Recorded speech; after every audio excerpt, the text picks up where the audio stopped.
दोस्तों कैसे हैं आप लोग। उम्मीद करता हूं कि बेहतर होंगे। और आइए स्टार्ट करते हैं आज का डेली करंट अफेयर। आज 1 मार्च है और शिवरात्रि की आप सबको बहुत सारी शुभकामनाएं। बाबा महाकाल की कृपा आप सब पर बनी रहे। आइए स्टार्ट करते हैं आज का करंट अफेयर। और सबसे पहले बात करते हैं आज के सुविचार की। आत्मविश्वास और कड़ी मेहनत सफलता नामक बीमारी को मारने के लिए सबसे बड़ी दवाई है। मतलब क्या है, आपका सेल्फ कॉन्फिडेंस और आपकी मेहनत, ये दोनों ही आपके लिए क्या है, मेडिसिन है आपके सफलता नामक बीमारी में सफलता पाने के लिए या असफलता की बीमारी को दूर करने के लिए। ऐसा कलाम साहब ने कहा था। कलाम साहब के इन्हीं विचारों के साथ स्टार्ट करते हैं आज का लेक्चर, जो कि इंपॉर्टेंट है। सबसे पहले बात करते हैं, सेबी की पहली महिला चेयरमैन नियुक्त की गई हैं माधवीपुरी बुच। ध्यान रखिएगा, माधवीपुरी बुच जो है वो अजय त्यागी का स्थान लेंगी। और आपको पता है कि सेबी जो है वो हमारे रेगुलेटिंग अथॉरिटी है हमारे भारत देश में, और ये 1988 में स्टेब्लिश हुआ था और इसको अधिनियमित एक्ट फुल किया गया था 1992 को। इतनी बात क्लियर हो गई आपको सेबी के बारे में। और इसकी फर्स्ट वुमेन चेयरमैन है कौन, माधवीपुरी बुच। बहुत इंपॉर्टेंट क्वेश्चन बन जाता है हमारे लिए। अगली बात करते हैं हम, दुनिया के सबसे बड़े विमान, ध्यान रखिएगा, AN-225 मारिया, इसको रूसी सेना ने नष्ट कर दिया है। और यूक्रेन ने ऑफिशियल वेबसाइट से इसको क्या किया है पोस्ट किया है कि रूसी सेना ने AN-225 को क्या कर दिया है, समाप्त कर दिया है, नष्ट कर दिया है। अगली बात करते हैं, यूक्रेन महासभा का सत्र बुलाने को लेकर यूएनएससी की वोटिंग में क्या हुआ, 11 सदस्यों ने पक्ष में और रूस ने विरोध में वोट डाला। देखिए ये क्या हुआ था मैं आपको बताता हूं।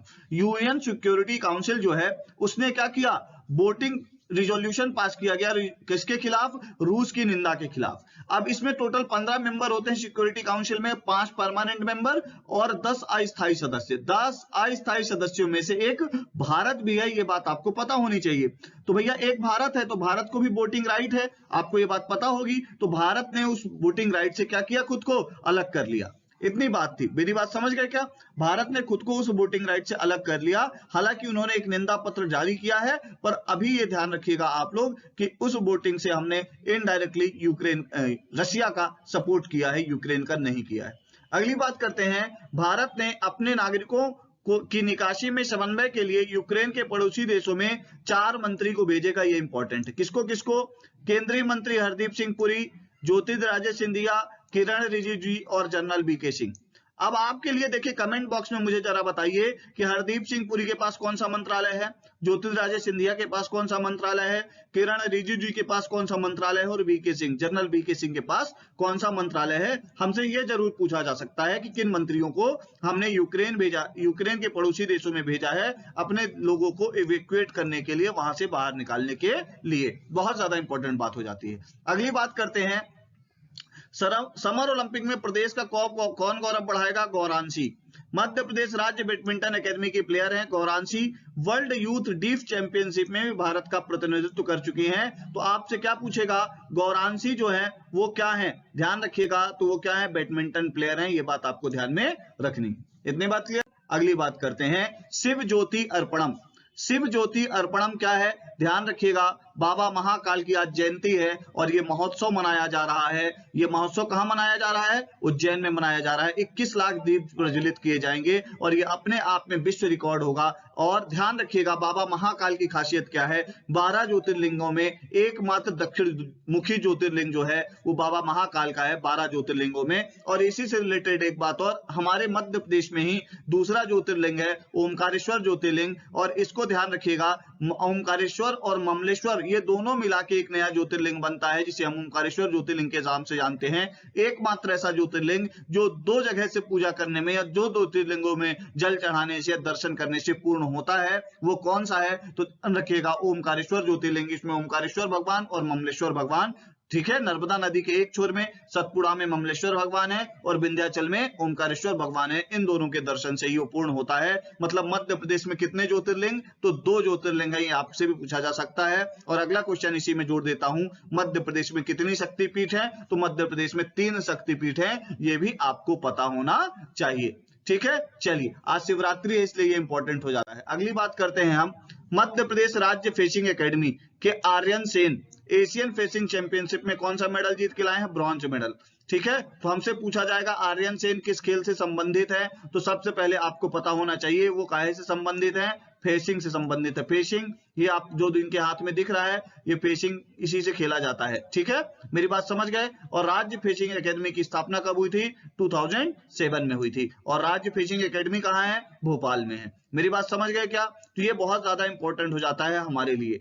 अब आप लोगों को पता भी होगा कि फेसिंग का इस बार रिप्रेजेंटेशन हमारे ओलंपिक में भी रहा है, इसलिए बहुत ज्यादा इंपॉर्टेंट हो जाता है ये कि अपने को पता हो आर्यन सेन ने एशियन फेसिंग चैंपियनशिप में कौन सा मेडल जीता? ब्रॉन्ज मेडल जीता। बोलो बात ठीक है।